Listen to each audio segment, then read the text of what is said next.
Right now at noon, crews are still trying to fix this massive water main break.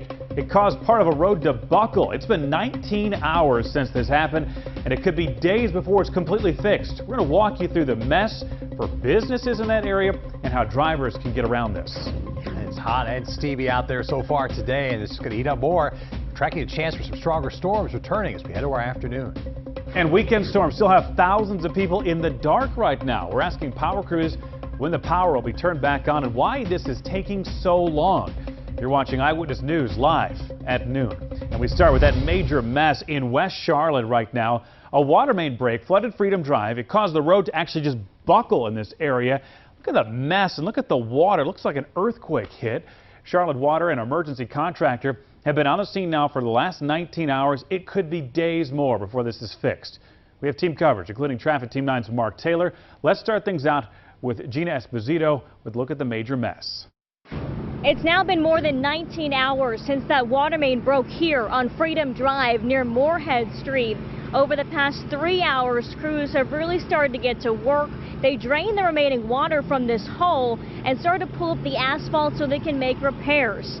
This is what the area looked like yesterday afternoon around 4:30. A 20-inch water main broke on Freedom Drive, causing a massive flood. The entire area looked like a river as chunks of asphalt spiked into the air. Several businesses, including Rhino's Deli and Pinky's West Side Grill, had to close early. Both restaurants saw signs of cloudy water. Pinky's got the brunt of it. Just check out this cell phone video. The restaurant's manager says customers were eating outside on the patio there when water rushed towards them. Thankfully, no one was hurt and water did not get inside the restaurant.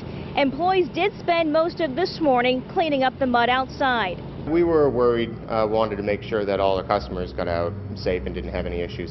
Charlotte Water hired these contractors to repair that pipe and then fix the road, but expect outbound Freedom Drive here to be closed for several days. Let's head over to Traffic Team 9's Mark Taylor for a look at your alternate routes. Mess it was this morning. We're expected to be worse for the afternoon commute. This is all happening, and here's a video, by the way, of this morning where we were monitoring it during daybreak. But it's outbound Freedom Drive at Walnut Avenue, just past Moorhead. That's where it's blocked, and as Gina mentioned, will be for the next several days. Options: using Moorhead over towards Wilkinson, Berry Hill to Freedom. The thing is Moorhead, especially in the afternoon, you're going to see a lot of folks exiting using Moorhead, so you could even use the John Belk Freeway, Wilkinson, Berry Hill, back towards Freedom Drive as the detour. John? Mark, and we will continue to monitor this major mess in West Charlotte throughout the day today. We'll let you know what progress crews make today starting at 5 o'clock. And today we could see some storms popping up in the mountains and maybe Charlotte. So I'm with meteorologist Keith Monday. So Keith, when do you expect these storms to start firing up? They're going to be pretty late day. It looks like we may hold off to these for quite a while. It's quiet out there now. Nothing to worry about at the moment. And look, the next couple of hours in the future cast, it's really calm. 3 or 4 o'clock, we'll get a couple of downpours to briefly fire in the mountains. But the main activity may not even get into the mountains till this evening. Current timing is pretty late. That may fluctuate by a few hours, so keep your guard up even late this afternoon. Then it starts to roll towards Charlotte late tonight. Should weaken as it gets here, and then obviously it will fall apart overnight tonight. But as those storms roll in, there will be a risk for severe weather today. Most of it west of Charlotte. As you head out into the western mountains, part of Tennessee, damaging wind is going to be the primary concern. You can just feel the mugginess of the heat outside today. It already feels like 93 with the heat index. So yeah, that's going to give us some pretty good storms later on. Coming up in a few minutes, we'll review more of that timing again and how much of this kind of steam gets cut down as we head through this week. John? Those possible storms today could slow efforts to get power back on for thousands in our area. This weekend's storms left many in the dark from Gaston County to Cabarrus County. Nearly 2,000 outages right now are in the South Charlotte area. And that's where we find anchor Blaine Towson. Blaine, Duke Energy has given people an exact time. Have they given them like a time when this power will be coming back on? Power is coming back on to one neighborhood at a time gradually. These power crews, Duke Energy crews, and the contractors are moving quickly, and they're tough to keep up with. They were just parked here behind us and moved out in the last 10 or 15 minutes. They are dealing with a situation of this entire neighborhood of the Sherwood Forest and Cotswold without power. In fact, if you listen, you could hear the generators running at a lot of the homes here as people try to keep the refrigerators going and protect their groceries. I do have an update that I just got in about the last 20 minutes from a Duke supervisor out here saying for this neighborhood, Sherwood Forest, they're thinking about 2 hours for the power to come back on. The situation in a lot of areas, including here that they're dealing with, just down this road, Lindcrest off Nottingham, they say the top of the power pole broke off. They're trying to fix that, and it's on a side yard or in someone's backyard, tough areas to get to. And we've had crews throughout the area all weekend long seeing these trucks moving quickly from one neighborhood to the other since Saturday when that storm hit at about 4 o'clock. That is how long some people have been without power. These trucks, these crews, they're not taking their time, but they're still a frustration whenever you lose your power. A lot of people getting automated text messages from Duke saying the power will be back on at the latest by 11 o'clock tonight, but it's confusing because your power might come on within an hour of receiving that text message. So that is basically just an estimate for everyone to get their power back on. We spoke to one man who has a toddler and a wife, and they've been dealing with this since Saturday, trying to make the best of it. Not great. We've got a 16-month-old, so no AC, no power. It's not convenient at all. So we're actually staying at a friend's place right now. I'm here running a generator for a little bit just to keep the freezer and fridge cycled. That man, Patrick Green, had just went to the grocery store with his family before they lost power. And the latest on what we have as far as power outages, they are a little less than 3,000 outages in Mecklenburg County right now. That is down from 5,000 last night and way down from the height of 30,000 outages when that storm hit on Saturday. I'm speaking with Duke Energy. I've already heard back from one of their spokesperson a couple times this morning. And they're going to talk to us about specifics on the work their crews are doing out here and also about a sophisticated system we first reported on back in 2016 that is used to prevent these kinds of power outages. And we're going to talk to them about how that is operating. We'll have that and more starting on Eyewitness News at 5 o'clock. But for now, back to you. All right, Blaine, live for us in South Charlotte. Thanks. We're following some breaking news right now. Police have a suspect in custody for a sexual assault in University City. They say a 15-year-old forced a woman into her car in the parking lot of the 49 North apartment complex over on Rebecca Bailey Drive. The teen demanded she go to several different locations.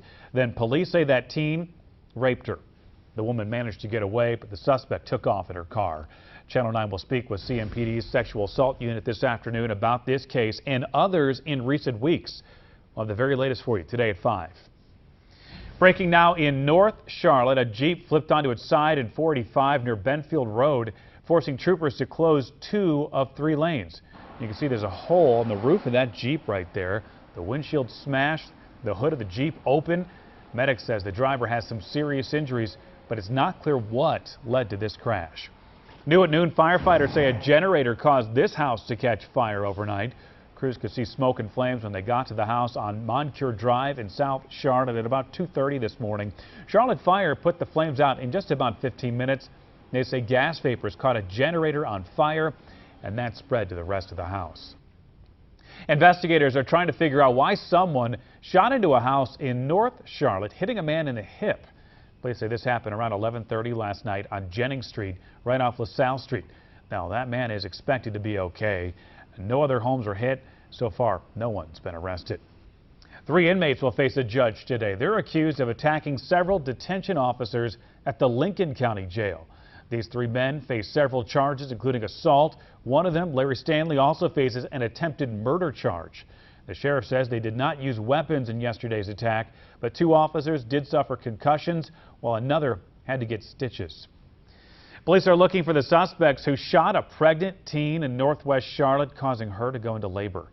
Both the baby and the mother are in critical condition. Detectives say she was shot at this strip mall parking lot on Beatty'sford Road Saturday night. Police say she may not have been the intended target. People who know her said it was always her dream to be a mother. It's just sad, no regards for, a baby, an infant, a human life, just, developing in the womb. Right now, detectives are trying to identify 3 suspects in this case. Tonight, Charlotte City Council will vote on controversial changes to the city's noise ordinance. They could ban amplified sound and excessive noise within 200 feet of schools, churches, and medical facilities. That would stop anti-abortion advocates from protesting outside of abortion clinics, which they say would violate their freedom of speech. The city says they're not specifically targeting those protesters. City Council members will also approve a new list of rules to better help immigrants in our community. Charlotte Compact will lay out several ways that city leaders will help local immigrants. They want to provide a citywide language access program plan to make sure those who don't speak English can still access important services and programs. They also have a plan to make boards and commissions more diverse, and they'll work with the Immigrant Community Committee when developing policies. Today, North Carolina senators will vote on the controversial House Bill 370. HB 370 would force sheriffs to cooperate with ICE agents and the 287G program. The sheriffs who don't could lose their jobs. Supporters say the plan is only meant to affect criminals, but activists called the plan racist and unfair toward immigrants. Last week, Mecklenburg County Sheriff Gary McFadden went to Raleigh and urged senators to reject the plan. If senators pass the bill, it'll go on to Governor Cooper. Channel 9 is closely watching today's Senate vote and what that means moving forward for our community. We'll have a full report for you today at 5. Police are investigating a string of robberies in East Charlotte. The first happened just before 1 this morning on Havenwood Road. Police say a man with a gun robbed 3 people outside of a home. Police say there was a second suspect in a getaway car. 2.5 hours later on Glen Star Trail, police say 3 robbers stole a man's truck with a camper shell on the back of it. And an hour later, a man was driving down Albemarle Road when he noticed someone was following him. Police say that driver cut him off. One person jumped out of the car trying to rob the man. The suspects even fired shots at the victim as he drove away. Police are also investigating a robbery around 5:15 this morning on Sharon Amity Road. They're still trying to figure out if all 4 robberies might be connected. This plane crash killed 11 people, and now we're learning the pilot and that plane were actually in a similar situation 3 years ago. Plus, Cam Newton going viral after he offered a passenger $1,500 to switch seats on the airplane. Reason that he was willing to fork over all that money. It's steam bath out there today. Our temperatures have already warmed up into the mid-80s, but it feels like the low to mid-90s with that heat index. We'll talk about that cooling thunderstorm risk, but also how severe weather may come along with it. Weather on WSOC is driven by Toyota of North Charlotte, I-77, exit 23, where big city low prices are just a click away.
The NTSB is investigating what caused this plane to crash in Hawaii, killing 11 people. Now we've learned the pilot and that plane had actually been involved in a serious previous mid-air incident. The flight took off on a skydiving adventure this weekend, but something went wrong. While officials are still investigating what that was, ABC News learned the pilot, Jerome Renck, was involved in a previous mid-air incident. This video from 2016 shows the same aircraft filled with skydivers when the NTSB says the pilot lost control. You can see them falling forward right there. Then they started bailing out after the plane stalled and started a dangerous spin. A piece of the plane fell off midair. Amazingly, no one was hurt in that 2016 incident. The National Weather Service is looking into more than 200 severe weather reports from the plains to the southeast. That includes a possible tornado in South Bend, Indiana. It damaged several buildings, but no one was hurt. In Kansas, heavy rain forced people to evacuate a country concert. And in Missouri, flooding caused this road to just wash away. Look at that. Strong to severe storms could hit anywhere from Texas to Tennessee today. Meteorologist Keith Monday will track our chances in less than 5 minutes. Next weekend, family and friends will say goodbye to a 12-year-old.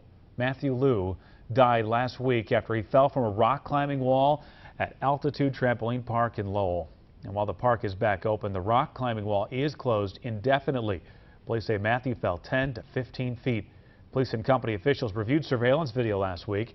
They also spoke to employees and others to figure out exactly what happened. Paramedics in Gaston County say they have responded to Altitude Trampoline Park 4 times this year, including that deadly fall on Wednesday. They said there may have been more injuries there where people just took themselves to the hospital. Cam Newton's going viral today for offering a man $1,500 to trade seats with him on an airplane. At over 6 feet tall, Cam definitely needs the leg room on an airplane. Eli Edwards captured the video of the quarterback offering another passenger $1,500 if he would just switch seats so he could have more room during that 10-hour flight to Paris. But the man said no. Cam has not commented on that video. Now, he needs that leg room. You got to kind of think ahead on that one. Let's get to meteorologist Keith Monday. We've got some storms that'll be brewing, but that'll be late today, right? Yeah, and we suffer with the heat and the humidity before we get there. It may be very late in the afternoon or evening before we see any storms. We're approaching 90 already in many communities, already 91 in Chesterfield.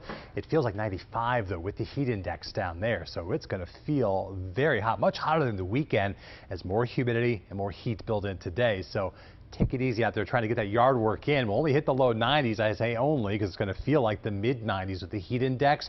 That steam bath continues. Those downpour chances, they're coming late today. Even for the mountains, they may not pop in until about 3 o'clock. That would be kind of an initial downpour or two, but the bulk of the energy doesn't arrive until much later in the day. So current timing estimates between about 6 to 8 o'clock for the high country. That would not push this into Charlotte until about 9, 10, or 11 tonight. So it could be pretty late.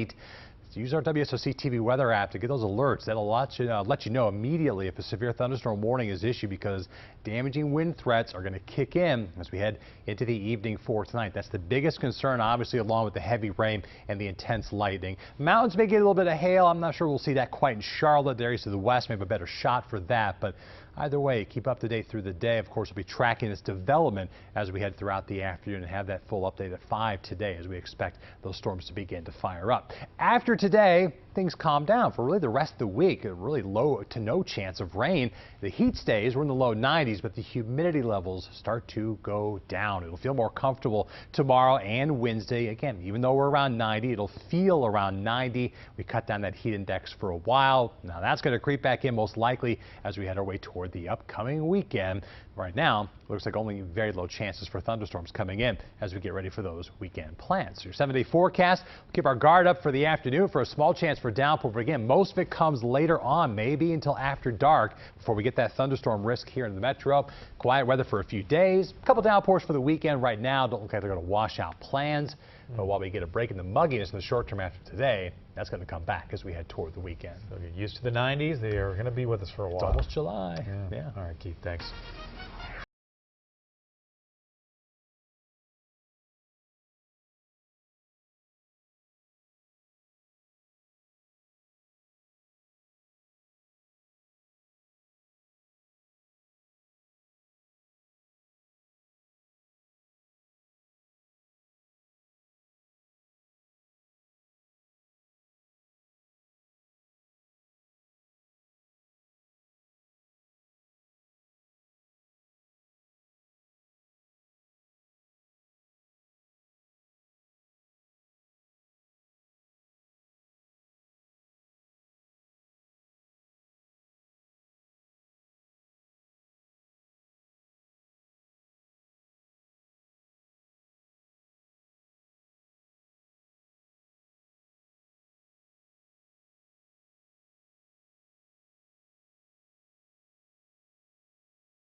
breaking right now in West Charlotte. Take a look at this here. We've got Chopper 9 overhead. Look at that. This is Freedom Drive at Moorhead. This is where that water main broke. Looks like a bomb went off. The good news is they are starting those repairs. You see that backhoe on scene trying to move some of that asphalt out of the way, but this is going to take days and days to repair. Of course, drivers in that area are going to be impacted. So are the businesses. We're going to have much more on this today, starting at 5 o'clock. We wanted to show you, though, live pictures as that cleanup and the repairs get underway. Another scary encounter. 2 women on vacation in Hilton Head got into a car they thought was their Uber, but it was not. The women say a man pulled up, they got into the car. They say they thought they actually saw an Uber symbol in the windshield. As soon as the driver took them down a dirt road, the women tried to call 911. They claimed the man actually took their phone and stopped the car. They eventually were able to escape. Earlier this year, a USC student was killed after she got into a car she thought was her Uber. Surveillance video showed her getting into that vehicle. Police say sadly the driver killed her. Her death led lawmakers in both states to create bills to keep riders safe. North Carolina's bill would require Uber and Lyft to have license plate numbers displayed on the front of their vehicles and have illuminated signs. It would also create criminal penalties for people who impersonate a driver. South Carolina's bill would require rideshare drivers to have their license plate number on the front of their cars as well. Closed captioning is brought to you by Bojangles' famous chicken and biscuits. It's Bo time.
So we could have some isolated storms later today. Yeah, maybe pretty late the day before they actually start to get their act together. So far, the activity is moving through Tennessee. Pretty weak at the moment, but as that energy works into the Carolinas this afternoon and tonight, that's a better chance for some strong, maybe severe thunderstorms to roll in. So again, could be pretty late in the day. Coming up today at 5, John will have the latest timing when to expect those to roll through and how many more storm chances we'll be dealing with as we head throughout the rest of the week. Okay, thanks. Thanks for watching. We'll be back at 5. We'll have on this, that water main break that caused a huge mess on Freedom Drive. WSOC-TV is a Cox Media Group station.